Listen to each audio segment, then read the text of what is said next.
کسی نے بتایا, امریکہ سے آئے تھے وہ, انہوں نے کہا میں گورے سے ملا وہاں, بڑا پڑھا لکھا گورا. اس گورے کا یہ تبصرہ تھا کہ دنیا جو ہے نا اس وقت, اس نے کمیونزم کو بھی دیکھ لیا اور عیسائیت اور یہودیت کو بھی دیکھ لیا. اب دنیا کے پاس اسلام کے علاوہ اس بربادی سے جس میں پوری دنیا پڑ چکی ہے, اسلام کے علاوہ کوئی آپشن نہیں ہے. بالآخر کیونکہ دیکھ لیا نا, یہ مادہ پرستی میں جب انہوں نے مذہب کو اپنی سوسائٹی سے نکالا ہے تو مذہب نکلنے کے بعد اخلاقیات کے سارے پیمانے چینج ہو گئے. زنا لیگل ہو گیا, پھر لڑکوں سے بدفعلی لیگل ہو گئی, ماں باپ کو اولڈ ہاؤس میں جمع کرانا لیگل ہو گیا, بچے روکنا لیگل ہو گیا, عورت کی مرضی میں 6 پیدا کروں 2 پیدا کروں, پیدا ہی نہ کروں, یہ میرا ذاتی حق ہے. حالانکہ یہ ذاتی ہے نہیں. وجہ اس کی یہ کہ ہمارے ماں باپ اگر ہمیں روک لیتے, ہمیں دنیا میں نعمت ملتی کیا زندگی کی. تو قرآن نے, اسلام نے ہمیں نسل روکنے سے منع کیا کہ جیسے آپ پیدا ہوئے ہو, آپ کے لیے کسی نے تکلیفیں اٹھائی ہیں, آپ کے ماں باپ نے, آپ کے پیرنٹس نے, تو اگلی نسل کے لیے آپ کو بھی تکلیفیں اٹھانی ہیں. جیسے جانور جو ہے نا یہ مجبور ہیں بچے پیدا کرنے پر, ان سے مشورہ نہیں لیا جاتا کہ پیدا کرنا ہے کہ نہیں کرنا, یہ آٹومیٹیکلی ہے. تو انسان کو بھی اسلام نے کیا کیا ہے, مجبور کیا ہے کہ نسل کی گروتھ یہ انسانوں کے ہاتھ میں نہیں ہے کہ کتنے ہوں گے کتنے نہیں ہوں گے. یہ کس کے ہاتھ میں, کس سے پوچھا جائے گا, یہ خدا سے پوچھا جائے گا. تو نسلیں انہوں نے روکنا شروع کر دی مذہب کو جب نکالا. تو نتیجہ کیا نکل رہا ہے, جو تباہی بربادی. اب آپ دیکھو خودکشیوں کا ریشو وہاں تھا نا, اب ہمارے یہاں بھی آ گیا ہے کیونکہ مادہ پرستی پھیل رہی ہے نا. میں آپ کو ایک ابھی چند دن پہلے ایک واقعہ ہوا, اس سے بات سمجھاتا ہوں. اللہ تعالیٰ مغفرت فرمائے جس نے خودکشی کی. ہمارے ایک دوست, ان کا بیٹا بے روزگار تھا, تو بے روزگاری میں اس نے خودکشی کر لی. 23-24 سال کا لڑکا تھا وہ. اب اس کے والدین پریشان, یار اتنی ٹھیک ٹھاک ٹینشن میں. تو والد صاحب میرے پاس آئے, میری بھی چونکہ ان کے والد سے بہت اچھی گپ شپ ہے, دوستی ہے, میں ان کی پریشانی سمجھ سکتا تھا کہ 23-24 سال کا لڑکا اگر خودکشی کرتا ہے تو باپ پہ, ماں باپ پہ کیا گزرے گی. میں نے ان کو بلا کے پوچھا, یہ میں آپ کو واقعہ برائے واقعہ نہیں سنا رہا, اس میں بہت سارے سبق ہیں, آپ کو اسلام کی طرف آنا پڑے گا چاہو یا نہ چاہو. ٹینشن سے بچنے کے لیے آپ کے پاس اسلام کے علاوہ کوئی آپشن بولو نہیں ہے. اور یہ یوٹیوبرز کو سننا چھوڑ دو, موٹیویشنل اسپیکرز کو, خدا کی قسم ان کے پاس آپ لوگوں کے مسائل کا حل نہیں ہے. آپ کے مسائل کا حل صرف اسلام کے پاس ہے. اس کے علاوہ جو بولتا ہے میرے پاس مسائل کا حل ہے, جھوٹ بول رہا ہے. وہ حل ہوتا تو یہ دنیا سے خودکشیاں کو روک لینا, یہ کیوں نہیں روک پا رہے. ادھر صحابہ کے دور میں بے روزگاری کا یہ عالم کہ اپنے بچوں کو قتل کر رہے ہیں کہ کھلائیں گے کہاں سے, اور قرآن کہہ رہا ہے پیدا کرو میں کھلاؤں گا, تو پیدا کرنا شروع کر دیا, جبکہ کھانے کو اس وقت بھی کچھ نہیں ہے. نہیں ہے بات, میرا خیال ہے. گراؤنڈ ریئلٹی کیا کہہ رہی ہے, مجھے ایک بات بتاؤ. پہلے میں یہ خودکشی کا واقعہ سنا دوں, پھر آپ کو بتاؤں گا کہ صحابہ کیونکہ اسلام کو جب سے فالو کرنا شروع کیا تو ان کی سوچ کیسی بدلی, اور آج مادہ پرستی جو ہماری سوسائٹی میں آ رہی ہے تو سب کچھ ہوتے ہوئے کیسے تباہ ہو رہے ہیں. سمجھ میں نہیں آ رہی میرا خیال ہے بات.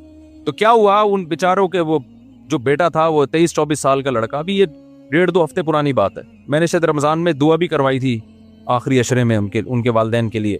بے روزگاری ہے نا, تو وہ والد مجھ سے ملنے کے لیے آیا. میرے دوست میں جانتا ہوں, وہ ٹھیک ٹھاک مالدار آدمی ہے ماشاءاللہ ان کے والد. بیٹا چونکہ بے روزگار ہے لہذا بے روزگاری سے تنگ آ کے خودکشی کر لی. 23-24 سال کا لڑکا. اب آپ مجھے ایک بات بتاؤ, کیا بے روزگاری میں اس کو کھانے کو نہیں مل رہا؟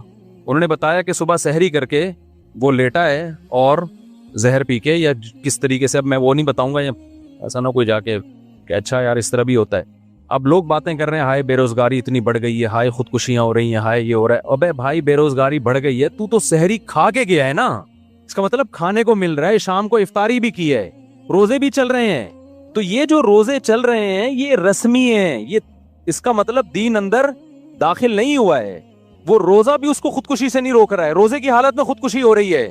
کیوں؟ ٹینشن, ڈپریشن کہ میرا فیوچر مجھے تاریک نظر آ رہا ہے. میں 24 سال کا ہو گیا, ادھر کاروبار میں پیسہ لگایا وہ بھی ڈوب گیا. اس نے بہت ساری جگہوں پہ ابا سے پیسہ لیا, محلے والوں سے پیسہ لے کے, قرضے لے کے جگہوں پہ انویسٹ کیا, لیکن کوئی آؤٹ پٹ اس کا نہیں نکلا. اور وہ اس کی شاہد انور کی تقریریں بھی سنی ہوں گی, اس نے جو ہے وہ غریب آدمی بی سے بغیرت ہوتا ہے, اس کا نتیجہ دیکھ لیا آپ لوگوں نے. اس نے تو بیچارہ نے اسٹرگل ہر طرح سے کر کے دیکھ لی. اس کے والد نے مجھے بتایا 4-5 سال سے نا وہ پیسے کی تلاش میں تھا کہ میں اپنا کوئی بزنس کروں. باپ سے بھی پیسہ لیا انویسٹمنٹ کے لیے, لوگوں سے بھی لیا, بیرون ملک گیا, بحرین گیا, ڈیسیوں طریقے استعمال کر لیے. لیکن قرآن کیا کہہ رہا ہے, یبسط الرزق لمن یشاء ویقدر, جس کے لیے چاہوں گا رزق کے دروازے کھولوں گا اور جس کے لیے چاہوں گا تنگ کر دوں گا. لیکن یوٹیوبرز کو جو لوگ سنتے ہیں ان کے حالات دیکھ رہے ہو آپ, پیسہ ہی سب کچھ ہے. ساری دنیا میں یہی سکھایا جا رہا ہے بھائی. جب خدا کو ڈکشنری سے نکالو گے تو آپ کا خدا کیا ہے؟ پھر دولت ہے, پھر پیسہ آپ کا خدا ہے. تو پیسے کو خدا بنا لیا, پیسہ نہیں ہے, پیسہ نہیں ہے. پھر ظاہر ہے ماں باپ کی طرف سے بھی تانے ملتے ہیں کہ یار تو 24 سال کا ہو گیا, تو نے ہمیں لاکھوں روپے کا مخروض بنا دیا, کر کچھ دینے کا نہیں رہا ہے, کوئی رزلٹ نکل نہیں رہا ہے. وہ تانے الگ, محلے والوں کے الگ, اور پھر یہ شاہد انور جیسے لوگوں کو بھی سنا ہوگا, بی سے بغیرت وغیرہ. رزلٹ کیا نکلا ہے؟ صبح سحری کھا کے سویا تو اسٹیٹس پہ نا, واٹس ایپ کے اسٹیٹس پہ لڑکوں نے بتایا کہ اس نے اپنی موت کی, یعنی مرنے کا جو وقت تھا نا, یا کوئی کھا رہا ہوگا اس وقت کی وہ تصویریں لگائی ہوئی ہیں اس نے. تو جا کے دیکھو تو وہ بیچاروں نے جا کے جب کھڑکی توڑ کے اندر گئے تو مرا ہوا پڑا ہوا تھا وہ. باپ کا حال کیا ہوا؟ میں نے تو اس کے ابا کو بلایا, میں نے کہا بالکل اس میں آپ کا کوئی قصور, کیونکہ ماں باپ یہ سمجھ رہے ہوتے ہیں شاید ہمارا قصور ہے, ہم نے اس کو تانے زیادہ دے دیے. میں نے کہا بھائی جتنے بھی تانے دیے ہوں, بھاگ جاتا گھر سے, فون کر دیتا جی میں اس وقت آؤں گا جب مجھے تانے نہیں ملیں گے. کچھ بھی 20 راستے ہیں. اتنی سی ٹینشن برداشت نہیں ہوتی یار کہ تم خودکشی کی طرف جا رہے ہو. خدا تھوڑی چھوڑے گا. لوگ ترس کھا رہے ہیں, ہائے بے روزگاری میں مر گیا. میں نے کہا ترس مت کھاؤ, ترس اس پہ کھایا جاتا ہے جس پہ اللہ ترس کھائے. جب اللہ ترس نہیں کھا رہا تو ہمیں بھی ترس کھانے کی ضرورت نہیں. اللہ کہہ رہے تو نے دنیا کی اس مردار کی محبت کو تو نے دل میں گھسایا کیوں؟ محبوبہ چھنتی ہے تو ٹینشن ہوتی ہے نا, تو محبوبہ چھنی ہے, پیسہ نہیں ہے, اس کی ٹینشن ہو رہی ہے. اللہ کہہ رہی ہے یہ تو مچھر کے پر کے برابر میری نظر میں اس کی ویلیو نہیں ہے. اس دنیا کی مسافر خانہ ہے. ان بنگلوں کی, ان گاڑیوں کی, ان عزتوں کی, ان شہرتوں کی اللہ کی نظر میں مچھر کے پر کے برابر بھی ویلیو نہیں ہے. نبی صلی اللہ علیہ وسلم نے کچرے کے ڈھیر پہ بکری کا مرا ہوا بچہ پڑا تھا. آپ نے صحابہ سے فرمایا کون ہے جو اتنے درہم میں اس کو خریدے گا؟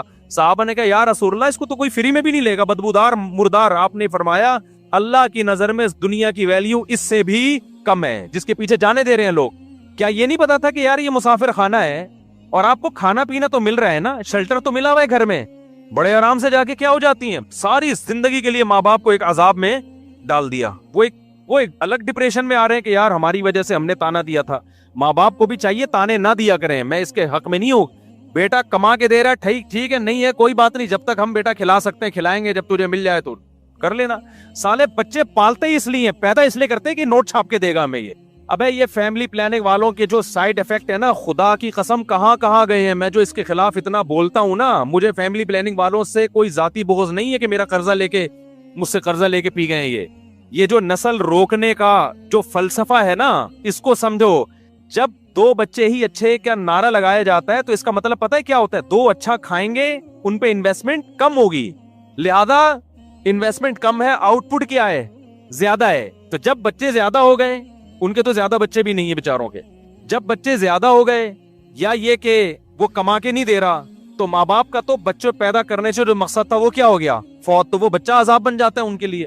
میں نے اپنے بہنوئی کا واقعہ سنایا نا, یہ جو رافع سے 2 بچے آتے ہیں یہاں پہ, فیل ہو گیا امتحان میں, ایک میٹرک میں فیل ہو گیا, پتہ نہیں انٹر میں فیل ہو گیا, یہ نمبر کم آ گئے. اب جب بچے کے نمبر کم آتے ہیں نا, وہ ابا اماں کو بتاتے ہوئے ڈر رہا ہوتا ہے, کیونکہ 2 کمبختوں نے پیدا کیے تھے یہ سوچ کے کہ ان کو پڑھا لکھا کے کیا کریں گے, ہم عظیم انسان بنائیں گے. 2 کا رسک لیا انہوں نے, اس پہ بھی خوش نہیں ہوتے. رسک کیا ٹرائی کر کے دیکھتے ہیں. انگریز تو اب یہ ٹرائی بھی نہیں کر رہا. سمجھتے ہو نہیں آ رہی سمجھ میں تو بتا دو یار, میں چھوڑ دیتا ہوں یہ باتیں.